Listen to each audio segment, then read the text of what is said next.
اسلام آباد کے تینوں حلقوں میں جس طرح فراڈ، دھاندلا اور ڈکیتی ہوئی ہے وہ سب آپ کے سامنے ہے۔ اسلام آباد کے جیسے میرے حلقے میں NA47 میں میں نے ووٹ لیے ہیں تقریباً 1,05,000، 46 UC تھیں، تمام UC سے میرا مد مقابل ہارا ہے، وہ ووٹ لے رہا ہے 51,000، اور ڈفرنس جو ہے وہ بھی 53,000 سے زائد کا ہے۔ اب وہ جو ہارنے والے کا اتنا ہیوج ڈفرنس ہے اس کو جتا دیا اور جیتنے والے کو ہرا دیا۔ اسی طرح آپ نے دیکھا جو میرے ساتھ کے 2 حلقے ہیں ان میں بھی یہی سچویشن ہے، اور میرے ساتھ جو الیکشن لڑ رہے تھے وہ صرف یہ نہیں تھا کہ طارق فضل چودھری ہو، اس میں جماعت اسلامی تھی، اس نے کل پریس کانفرنس کی ہے، اس میں مصطفیٰ نواز کھوکھر تھا، وہ پہلے دن سے ہمارے حق میں ہمارے ساتھ کھڑا ہے، اس میں TLP تھی، اس نے کل پریس کانفرنس کی ہے، اور اسی طرح تمام وہ لوگ جو لوگ ہمارے مد مقابل تھے ان لوگوں نے اس کو ایکسیپٹ کیا کہ فارم 45 وہ چیز ہوتی ہے کہ جس کے تمام پولنگ ایجنٹس کے اس کے اوپر دستخط ہوتے ہیں اور اس کی روشنی میں فارم 47 بنتا ہے۔ اب فارم 45 کیا ہے؟ یعنی کہ جو سارا دن ووٹنگ ہوئی ہے اس کی گنتی کرے گا presiding officer, assistant presiding officer, اس کے اندر ہر جو کینڈیڈیٹ ہے اس کے ووٹ لکھے گا، اس کو کیلکولیٹ کرے گا، اور اس کے بعد اس پہ اپنے دستخط بھی کرے گا، انگوٹھا بھی لگائے گا، اور اسسٹنٹ پریزائڈنگ آفیسر بھی اس کے اوپر دستخط کرے گا، انگوٹھا لگائے گا، اور اس کے اوپر تمام پولنگ ایجنٹس جو بیٹھے ہوئے ہیں وہ سارے اپنے دستخط کریں گے۔ سب نے کر دیا۔ اور اچھا، اگر کسی کو اعتراض ہو، بہت اہم بات ہے، اگر کسی کو اعتراض ہو کہ یہ فارم 45 درست نہیں ہے یا گنتی درست نہیں ہے تو وہ وہیں اسی وقت اپلیکیشن دے سکتا ہے۔ اس کیس میں بھی اور باقیوں کے کیس میں بھی کسی جگہ کوئی اپلیکیشن نہیں آئی، کوئی اپلیکیشن نہیں آئی، میننگ دیئر بھائی فارم 45 ہر کسی نے ایکسیپٹ کر لیا۔ اب اگلا رزلٹ کنسالیڈیٹ ہوتا ہے 47 جو کچھ لکھا ہوا ہے 45 میں اس کو کمپلیٹ لکھ کے 47 جاری ہوتا ہے۔ اچھا، جو 45 ہے مثلا میرے حلقے ہیں، مثال دے رہا ہوں، 387 ہے، 387 پولنگ اسٹیشن تھے، 387 پریزائڈنگ افسر نے دستخط کیے، انگوٹھے لگائے، 387 اسسٹنٹ پریزائڈنگ افیسر نے دستخط کیے، انگوٹھے لگائے، اور کم سے کم بھی ہر حلقے میں 4، 5، 6 پولنگ ایجنٹ ہوتے ہیں، یعنی ہر فارم کے اوپر کم سے کم ایک وقت میں کوئی 8-9 بندوں نے دستخط کیے، اور اگر 8 بندے بھی تصور کریں تو 387 پولنگ اسٹیشنز ہیں۔ اگر آپ اس کو کم کر کے 5 بھی تصور کر لیں، یعنی 4 کر لیں، 5 کر لیں، 6 کر لیں، ہم ایوریج 6 کرتے ہیں، یعنی 2 پریزائڈنگ آفیسر اور اسسٹنٹ پریزائڈنگ آفیسر اور 4 ہم پولنگ ایجنٹ تصور کر لیتے ہیں۔ 6 کا مطلب یہ ہوا کہ 387 تقریباً 2000 افراد کے اس کے اوپر دستخط ہے، اور مختلف 2000 بندے مختلف لوگوں کے دستخط ہیں، مگر اور یہ وہی فارم 45 ہے جو میرے پاس بھی ہے، میرے اپوننٹ طارق فضل چودھری کے پاس بھی ہے، مصطفیٰ کے پاس بھی ہے، جماعت اسلامی کے پاس بھی ہے، اور کل تحریک لبیک نے بھی میرے ساتھ پریس کانفرنس کی ہے، اس کے پاس بھی ہے، اور باقی بھی کینڈیڈیٹس کے پاس ہے، وہی پیپلز پارٹی کے سبط الحسن بخاری کے پاس بھی ہے۔ اب ایک شخص ریٹرننگ افسر وہ اٹھتا ہے، وہ سارے فارم 45 کو سیٹ لائن کرتا ہے اور اپنی مرضی کا رزلٹ بنا دیتا ہے، وہ 47 بنا لیتا ہے۔ پھر ہم یہاں آتے ہیں، یہاں سے ہمیں سٹے ملتا ہے،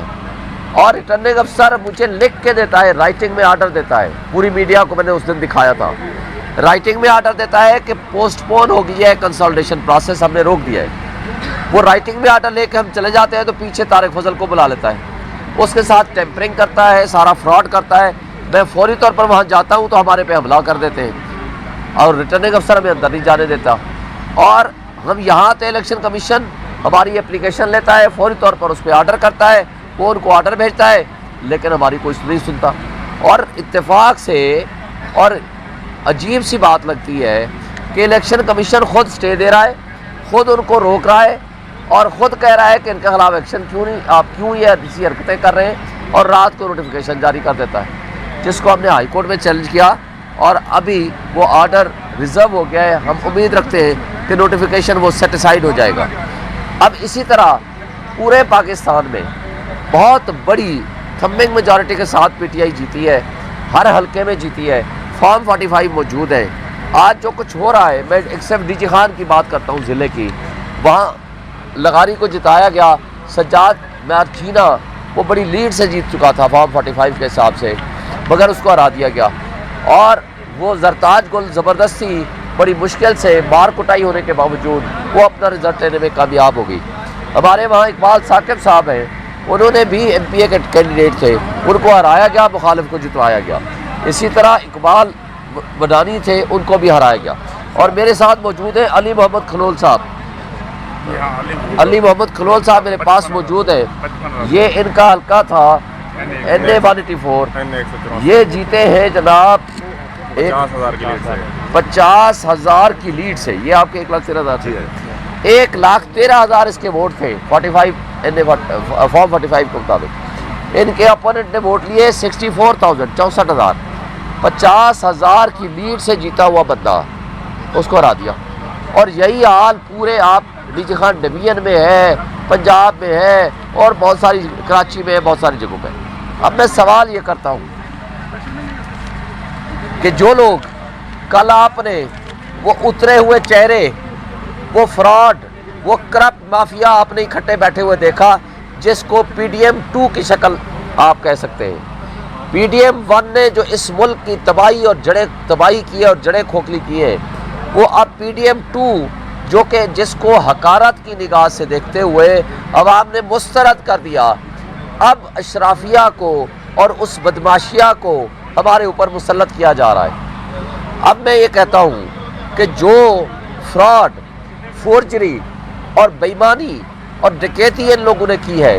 ان کو شرم و حیا ختم ہو گئی ہے کہ کس منہ سے آپ اکٹھے ہو کے اور پھر ہمیں کہتے ہیں آپ سیاسی نہیں ہیں، آپ ہمارے ساتھ نہیں بیٹھتے۔ ہم ان کو کہتے ہیں کہ جو آپ نے جرم کیے ہیں اس کو ختم کریں۔ میں آپ کو آفر کرتا ہوں، ہم ہر ایک سے بات کرنے کو تیار ہیں، مگر جو ہمارا مینڈیٹ ہے، عوام کا مینڈیٹ ہے، وہ ان کو واپس کریں۔ جو چوری کیے ہیں حلقے، سارے لاہور میں انہوں نے چوری کیے ہیں، آپ کے سامنے ہی ہے۔ مریم نواز ہار گئی تھی، نواز شریف ہار گیا تھا، شہباز شریف ہار گیا تھا، اون ہار گیا تھا، سارا یہ فراڈ ہے، سب آپ کے سامنے ساری تفصیلات آ چکی ہیں، اس میں تفصیل میں کیا جائے۔ آپ وہ حلقے واپس کریں، 2/3 میجارٹی سے بھی زیادہ ہماری سیٹیں بنتی ہیں۔ حکومت ان کو بنانے دیں جس کو عوام چاہتی ہے۔ آئین میں لکھا ہوا ہے کہ آئین کے دیے ہوئے اختیارات کے تحت آپ نے جس کو عوام منتخب کرے گی وہی حکومت بنائے گی، اور آئین کی وائلیشن میں اگر وہ ٹولہ، وہ طبقہ جو آپس میں بیٹھ کے ایک ہفتہ پہلے تک دستوں گریبان تھے، وہ قوم کی آنکھوں میں دھول جھونک رہے تھے، آج PDM-2 بنانے جا رہے ہیں، یہ ملک کے لیے تباہ کن ہوگا۔ لوگ ان کے اوپر ٹرسٹ نہیں کرتے، عوام کو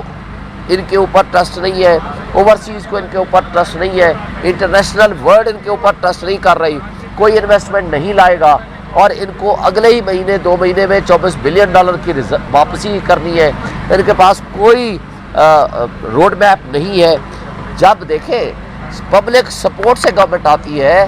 تو وہ پالیسی وہ بناتی ہے جس کو پبلک کی سپورٹ ہوتی ہے، اس کو انٹرنیشنل ورلڈ ریکگنائز کرتی ہے، اس کو اوورسیز ریکگنائز کرتے ہیں، پھر انویسٹمنٹ آتی ہے، پھر ملک آگے چلا کرتے ہیں۔ لیکن جس انداز سے یہ چلانا چاہتے ہیں، یہ ملک کی تباہی کرنا چاہتے ہیں، تو میں سوال کرتا ہوں اپنے ان اداروں سے جو اس ملک کی حفاظت کے ذمہ دار ہیں، کیا آپ نے ملک کی حفاظت کی بجائے ملک کی جڑیں کھوکھلی اگر کرنی ہے اور ان ظالموں، ان جابروں اور ان چوروں اور ڈاکوں کی مدد کرنی ہے اور اس ڈکیتی میں آپ شریک کار ہو کے ان کو آگے لانا چاہتے ہیں، تو کیا یہ آپ ملک کی خدمت کر رہے ہیں، یا ایک شخص جو جیل میں بیٹھا ہے اس کی دشمنی میں ملک کو کھوکھلا کر رہے ہیں، 25 کروڑ عوام سے آپ بدلے لے رہے ہیں، اور اس کا نقصان ہمارے ان 25 کروڑ عوام کو بھی ہے اور ان کے بچوں کے مستقبل کو بھی ہے۔ خدارا آج بھی ہوش کے ناخن لیں۔ اور آخری بات، میں منصف اعظم چیف جسٹس آف پاکستان سے مطالبہ کرتا ہوں کہ آج پورے پاکستان میں، پوری دنیا میں شور اٹھ چکا ہے، جو ڈرامہ، جو فراڈ، جو ڈکیتی جمہوریت کے نام پہ، آئین کے نام پہ، قانون کے نام پہ ہو رہا ہے، خدا کے لیے آپ کی آنکھیں اور کان کھلنے چاہیے۔ آپ کو رات کو عدالتیں تو نہ لگائیں لیکن دن میں تو لگا لیں، لوگوں کو انصاف دیں۔ 25 کروڑ عوام کیا کرے، کس کے پاس جائے؟ اگر آپ نے بھی انصاف نہ دیا تو آپ کا نام بھی تاریخ میں تاریخ ترین الفاظ میں لکھا جائے گا۔ آج صرف عدلیہ سے توقع ہے، میں کہتا ہوں کہ وہ ہوش کے ناخن لیں، عدلیہ کم سے کم لوگوں کو انصاف دے، لوگوں کے بنیادی حقوق کا تحفظ کرے تاکہ ہم ملک کو آگے لے جا سکیں۔